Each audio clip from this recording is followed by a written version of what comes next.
नमस्कार, स्वागत छ फोकस न्यूजमा। म धीरज बस्नेत। दर्शकबिन, पुरै विश्व कोरोनाको महामारीका कारण आतंकित छ।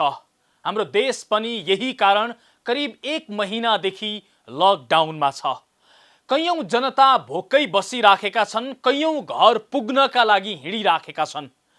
यस्तो परिस्थितिमा सोमबार बसेको मन्त्री परिषदको बैठकले रोग र भोकसँग जुझ्न जनताका लागि विशेष निर्णय लिन्छ भन्ने धेरैलाई लागेको थियो। तर त्यस विपरीत सत्ताको जोड घटाउमा खेल्ने गरी र आफूलाई जङ्ग बहादुर बनाउने गरी प्रधानमन्त्री केपी शर्मा ओलीले 2वटा अध्यादेश जारी गराए। महामारीका बेला सत्ताको भोक अझै कति छ र त्यसका लागि केसम्म गर्न सकिन्छ भन्ने प्रष्ट झल्को दिए। महामारीका बेला ल्याइएको यो अध्यादेशले प्रष्ट के संकेत गर्छ भने ओली यस्तो परिस्थितिमा फुटाउ र शासन गर भन्ने सिद्धान्त प्रयोग गरेर आफूलाई जङ्ग बहादुर बनाउन खोजिराखेका छन्। जनताका समस्यामा उनी बेमतलबी भएर बसेका छन्। आजको कार्यक्रममा प्रधानमन्त्री ओलीले के नियतबाट यो महामारीमा किन यस्ता विधेयकहरू ल्याए त्यसको नालीबेली खोतल्न केन्द्रित हुनेछ।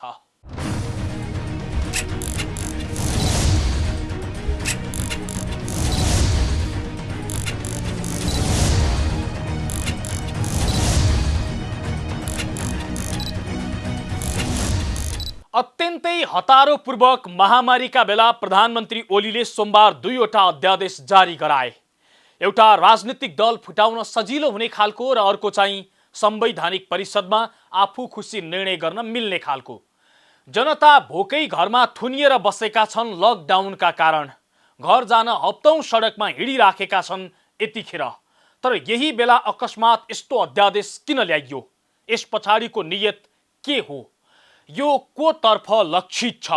यी प्रश्न निकै पेचिलो बनेका छन् र विज्ञहरू चाहिँ भन्छन् यो सब प्रधानमन्त्री केपी शर्मा ओलीको सन्काहापनको उपज हो र उनी जङ्ग बहादुर बन्न खोज्नु पछाडिको कारण हो। कोरोनाको महामारीका कारण मुलुक करिब 1 महिनादेखि लकडाउनमा छ। नेपाल लगायत पुरै विश्व सङ्कटग्रस्त स्थितिबाट गुज्रिराखेका छन्। यही बेला सोमबार प्रधानमन्त्री केपी शर्मा ओलीले अकस्मात मन्त्री परिषद बैठक मार्फत दल विभाजन गर्न सहज हुने र संवैधानिक परिषदमा मन लाग्दी नियुक्ति गर्न मिल्ने गरी अध्यादेश जारी गर्ने निर्णय गराए। यो निर्णय भएको करिब 2 घण्टा पनि बित्न नपाउँदै राष्ट्रपति विद्यादेवी भण्डारीले यी दुवै अध्यादेश स्वीकृत गर्दै जारी गरिदिन्। पार्टीभित्रै छलफल बिना अत्यन्त हतारोपूर्वक ओलीले ल्याएको अध्यादेशलाई धेरै गम्भीर षड्यन्त्रका रूपमा अर्थ्याएका छन्। मुलुक महामारीमा फस्दा, देश पुरै ठप्प हुँदा दल विभाजन गर्न सहज हुने गरी अध्यादेश ल्याउनु पर्ने के खाँचो थियो? यो किन र के नियतले ल्याइयो? राजनीतिक विश्लेषक श्याम श्रेष्ठ भन्छन् कारण जे सुकै र नियत जस्तो सुकै भए पनि यो बेला आएको यस्तो विधेयक केवल पागलपनको उपज हो। सधैँ मान्छेले यो महामारीका बेला यस्तो घिनलाग्दो अध्यादेश नल्याउने उनी बताउँछन्। जनता लकडाउनका कारण भोकै बसेका छन्, घर जान सडकमा हप्तौं हिँडेका छन्। तर प्रधानमन्त्रीले बेमौसमको बाजा बजाउनुलाई उनी मानसिक अस्वस्थताको संज्ञा दिन्छन्। कुनै सधैँ दिमागले यो टाइममा यो कुरा सोच्दा भनेर कल्पना पनि गर्न सकिँदैन। अस्वस्थ दिमाग, असाध्य दिमागको उपज हो यो, पहिलो कुरा। अर्को कुरा के हो भने यतिखेर देशको अब यो महामारीबाट कसरी देश टाढो निस्कने होला, त्यसबाट निस्के पछाडि पनि लाखौं विदेशमा रहेका नेपालीहरू नेपालमा आउन सम्भव छ, त्यसलाई कसरी बेहोर्ने होला, अर्थतन्त्रमा ठुलो सङ्कट पर्नेवाला छ, त्यसलाई कसरी चाहिँ बेहोर्ने होला भनेर त्यसरी सोध्नु पर्ने टाइम हो यो अहिले। त्यो टाइममा बेला नकुबेला यो कुरा सोध्नु भनेको चाहिँ कुनै स्वस्थ दिमागको यो व्यवहार होइन। यो महामारीका बेला प्रधानमन्त्री ओलीले को तर्फ लक्षित गरेर किन अकस्मात दल विभाजन सम्बन्धी अध्यादेश ल्याए? ओलीको नियत के देखिन्छ? यो प्रश्नको जवाफ खोज्दै वाम विश्लेषक श्रेष्ठ भन्छन् यो अध्यादेश ल्याउनु पछाडि 2 कारण छ। पहिलो, मधेसवादी दल समाजवादी वा राजपालाई फुटाउनु। दोस्रो, आफ्नै पार्टीमा ट्याउ गर्नेहरूलाई तागत छ भने पार्टी फुटाएर देखाऊ भनेर धम्की दिनु। के भने मधेसी पार्टीमा सम्भावित फुटलाई टेवा दिनुको लागि ल्याएको हुनसक्छ एउटा सम्भावना। त्यहाँ त्यो समाजवादी पार्टीमा पनि त्यो बिउ छँदैछ नि, र यतापट्टि राजपामा पनि त्यो छ। एउटा कारण यो हुनसक्छ।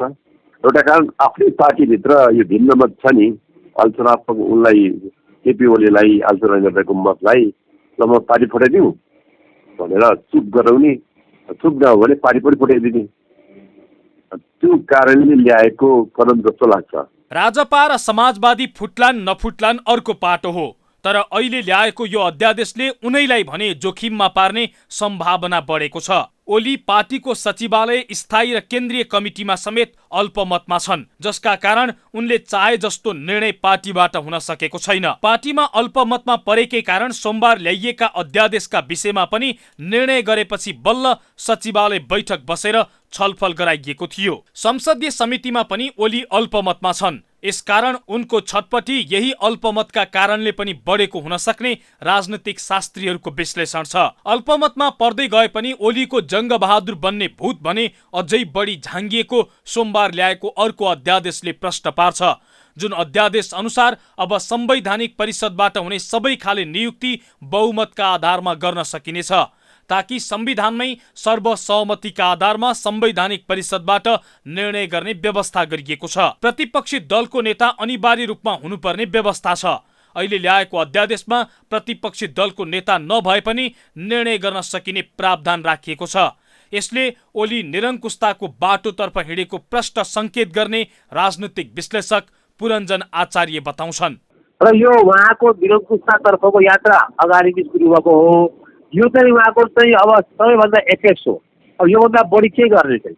त्यस कारणले मलाई के लाग्छ भने प्रधानमन्त्रीले यो दुईटै कुराहरू, दुईटै अध्यादेश चाहिँ एउटा बेमौसममा र अर्को चाहिँ अत्यन्तै अलोकतान्त्रिक विधिबाट ल्याउनु भएको छ। प्रधानमन्त्रीले दिन खोजेको यो निरङ्कुश र अपारदर्शी राज्य व्यवस्थासँग चाहिँ लड्नको लागि, अब यसको विरुद्ध चाहिँ जनमत तयार गर्नको लागि अब यो कोरोनाको एउटा साइट उहाँले चाहिँ यसलाई अवसर ठान्नुभयो, लकडाउनलाई। अब यो लकडाउनमा पनि यस तपाईँहरूकै यो चाहिँ सबै मार्फतबाट चाहिँ मलाई लाग्छ सिरियस प्रोटेस्ट गर्नुपर्ने छ। ओलीले जुन नियतबाट यो महामारीका बेला अध्यादेश ल्याएका छन्, त्यसले उनी निरङ्कुशताको बाटोतर्फ हिँड्न खोजेको मात्रै संकेत गर्दैन, उनी आफैले राजनीतिक अस्थिरताको शिलान्यास गरेको पनि प्रष्ट झल्को दिन्छ, जुन अस्थिरताले उनकै सरकार धरापमा पर्ने जोखिम बढाउनेछ। हो, प्रधानमन्त्री आफैले अस्थिरताको शिलान्यास गरेका छन् र संविधानमा भएका कतिपय व्यवस्था विपरीत आफूलाई उभ्याएका छन्। यसले देशलाई दुर्घटनातर्फ लैजाने जोखिम बढाएको छ। यस विषयमा विभिन्न दल, राजनीतिक कर्मी, यसैगरी नागरिक समाजका अगुवा र सामाजिक सञ्जाल प्रयोगकर्ताहरूले पनि चर्को विरोध गरिराखेका छन्। यो प्रसङ्ग जोड्नेछौँ तर एकैछिनको विश्रामपछि।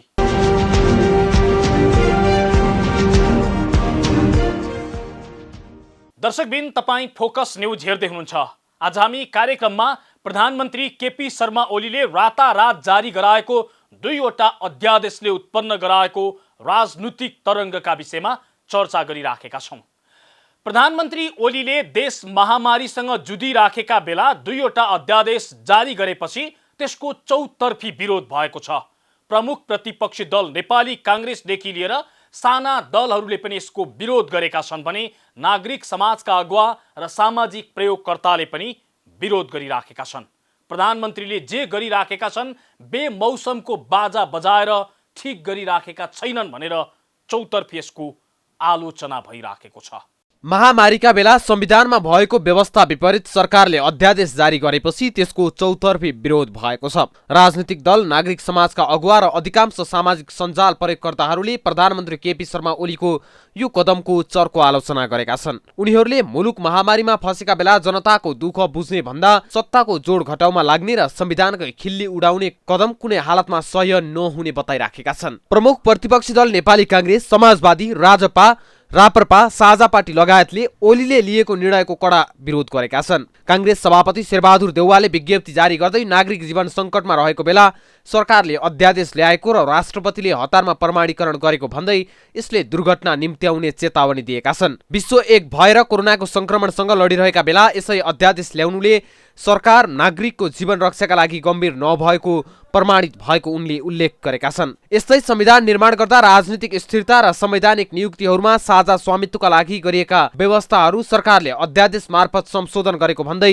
कांग्रेसले आपत्ति जनाएको छ। सोमबार सभापति देउवाले विज्ञप्ति जारी गरेपछि मंगलबार बिहान बसेको पदाधिकारी बैठकले सरकारको कदम विरुद्ध कडा रूपमा प्रस्तुत हुने निर्णय गरेको छ। कांग्रेसले सत्ताको उन्मादमा ओलीले संविधान विरुद्ध हुने गरी महामारीका बेला ल्याइएको अध्यादेश फिर्ता नलिए त्यस विरुद्ध आन्दोलन गर्न समेत पछि नपर्ने चेतावनी दिएको छ। बैठकले आज पार्टी नेपाली कांग्रेस पार्टी अहिलेको यो प्रकारको खेलमा सम्पूर्ण रूपले गम्भीर रहेको, सरकारले दुवै अध्यादेशलाई फिर्ता गर्नुपर्ने र दुईटै अध्यादेश मार्फत सरकारले गलत समयमा गलत ढङ्गले गलत नियतले नियोजित योजनाका साथ कर्म गर्यो भन्ने आजको बैठकले निर्णय गरेको छ। हिजोको अध्यादेश एकातर्फ संवैधानिक परिषद बनाउँदै गर्दाखेरि संविधानले परिकल्पना गरेको थियो कि राष्ट्रका कतिपय महत्त्वपूर्ण निर्णयहरू साझा स्वामित्व बोधका साथ हुन सकुन् र राष्ट्रिय जीवनलाई त्यसले एक ढङ्गको सहजतातर्फ लिएर जाओस् भन्ने परिकल्पना गरिएको थियो। तर संवैधानिक परिषदमा बहुमतको आधारमा निर्णय गर्न सकिने व्यवस्था गरिएको छ।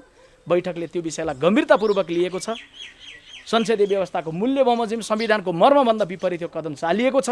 यसलाई फिर्ता लिनुपर्छ भनेर बैठकले आज सरकार समक्ष अपिल गर्ने भनेर निर्णय गरेको छ। कांग्रेसले जस्तै मधेसवादी दल, समाजवादी र राजपाले पनि महामारीका बेला संविधान विपरीत ल्याइएको अध्यादेशको चर्को विरोध गरेका छन्। उनीहरूले आफूहरूलाई फुटाएर शासन गर्ने ओलीको चाहना पूरा हुन नदिने स्पष्ट पारेका छन्। कुनै पनि हालतमा यो अध्यादेश नमान्ने र ओलीको कदमको विरोध गर्ने उनीहरूले बताएका छन्।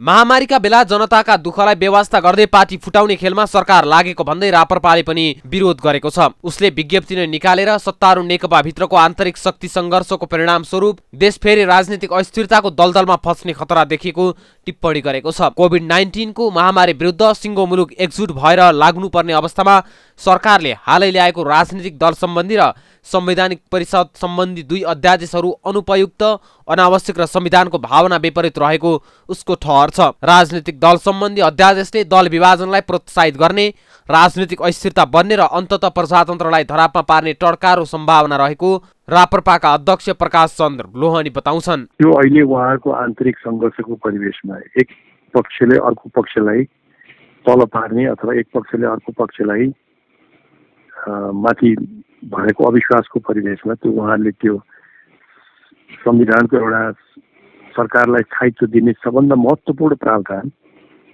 उहाँहरूले हटाउनु भएको छ। त्यो नेपालको प्रजातन्त्रको लागि, प्रजातान्त्रिक व्यवस्था अन्तर्गत स्थिरता आउँछ भन्ने कुराको लागि चाहिँ यसले घातक कदम लिनुभएको छ उहाँहरूले। त्यस्तै साझा पार्टीले पनि सरकारले सोमबार ल्याएका दुई अध्यादेशप्रति साझा पार्टीले मंगलबार प्रेस विज्ञप्ति जारी गर्दै आपत्ति जनाएको छ। अध्यादेशबाट प्रधानमन्त्री केपी ओलीको अधिनायकवादतर्फको डरलाग्दो आकांक्षा प्रकट भएको आरोप साझा पार्टीले लगाएको छ। झण्डै 2/3 जनमत पाएर शासन गरिरहेको सरकारले 2 वर्षभन्दा बढी समयमा जनतालाई कान्दै कान्दको ठेली दिएको साझाले आरोप लगाएको छ। कोरोना भाइरसको त्राससँग जुझ्नुपर्ने कठिन समयमा मानवीय विवेक र राजकीय जिम्मेवारीको बोध भएको नेताले गर्नै नसक्ने काम प्रधानमन्त्रीबाट भएको साझाको ठहर छ। साझाले यसलाई अनिष्टकारी कदम भन्दै तुरुन्त फिर्ता लिन माग गरेको छ। आफ्नो दल होस् या अर्काको दल विभाजन गर्ने नियतले जुन खबरहरू आइरहेको छ यो अध्यादेश ल्याइयो भनेर, यो असाध्यै गलत छ, त्रुटिपूर्ण छ र यो स्वीकार्य हुनै सक्दैन। यसले लोकतन्त्रलाई नै गएर प्रहार गर्छ र हामीले जुन सङ्घर्ष मार्फत प्राप्त गरेको लोकतन्त्र छ त्यसलाई नै कमजोर तुल्याउँछ।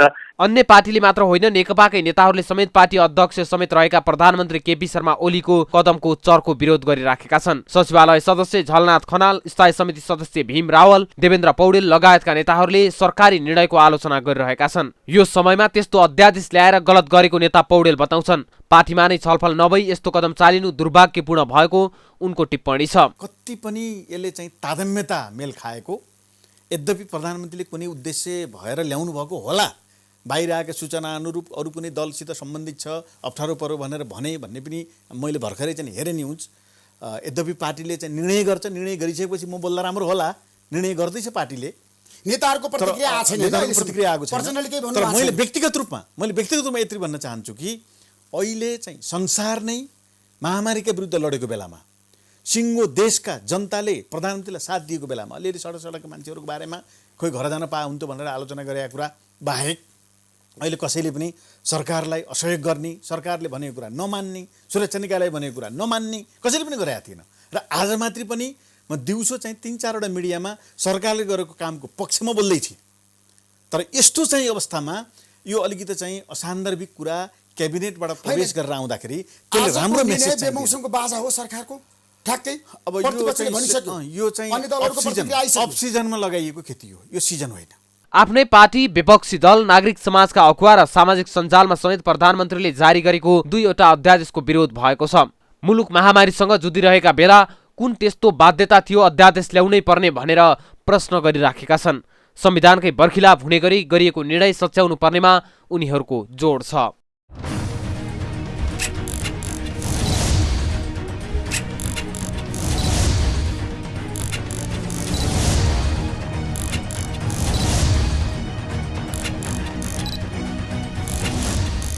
हो, देश महामारीसँग जुधिराखेका बेला प्रधानमन्त्रीले जुन अध्यादेश जारी गराएका छन् यसले प्रष्ट के संकेत गर्छ भने प्रधानमन्त्री जङ्गबहादुर बन्न खोजिराखेका छन्। फुटाउ र शासन गर भन्ने सिद्धान्तलाई अपनाउँदै अरू दल फुटाउने र त्यो भित्र खेल्ने प्रयास गरिराखेका छन्।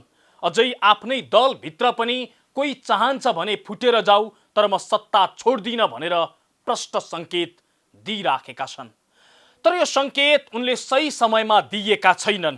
जतिखेर देश महामारीसँग जुधिराखेको छ, जनता भोकभोकै घरभित्र थुनिएका छन् र पटपटी खुट्टा फुटाएर हप्तौं सडकमा हिँड्दै घरतर्फ लम्किराखेका छन्। यो बेलामा प्रधानमन्त्रीले गरेको यो निर्णयले देशलाई नै दुर्घटनातर्फ नलैजाला भन्न सकिन्न। यसतर्फ सरकारले अझै विशेष गरी यसको नेतृत्व गरेका प्रधानमन्त्रीले विशेष ध्यान दिउन्। एउटा सानो निर्णयका कारण पुरै देश जोखिममा नजाओस् र पुरै देशवासीले दुःख भोग्नु नपरोस्। हौस् त, आजलाई फोकस न्युज यति नै। फोकस न्युज टिमका सहकर्मी डेभिड पाण्डेसँगै हामी सबै बिदा भयौँ। नमस्ते।